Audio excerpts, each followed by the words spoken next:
எங்க வீட்டு குலு டே 4 வாங்க பார்க்கலாம். இன்னைக்கு வீட்டுக்கு வெளியில வாசல்ல இந்த கோலம் தாங்க போட்டிருந்தேன். கோலம் எப்படி இருக்குதுன்னு பார்த்து சொல்லுங்க. பெரிய கோலமா தான் இன்னைக்கு ஒரு 1 ஹவர்ல மழை வந்துடுச்சு. மழை வந்ததுல கலைஞ்சிடுச்சு. அடுத்து அடுத்து கொலு வச்சிட்டு இருக்க இடத்துலயும் ஒரு கோலம் போட்டிருக்கேங்க. இதுவும் பரிக்கோலம் தான். இந்த கோலம் எப்படி இருக்குதுன்னு பார்த்து சொல்லுங்க.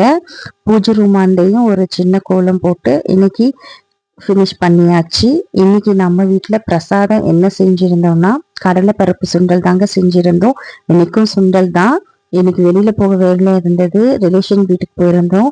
அங்கேயும் கொலு வச்சிருக்காங்க. அவங்க இன்வைட் பண்ணியிருந்தனால அங்கே போயிருந்தோம்.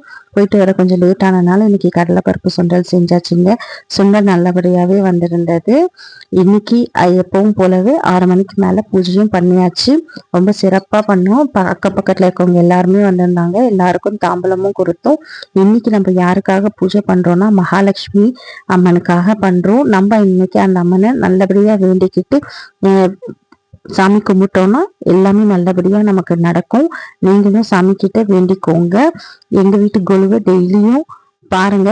இன்னைக்கு என்னோட சாரீ அவுட்லுக் இதாங்க. பிங்க் கலர் எப்படி இருக்குதுன்னு பார்த்து சொல்லுங்க.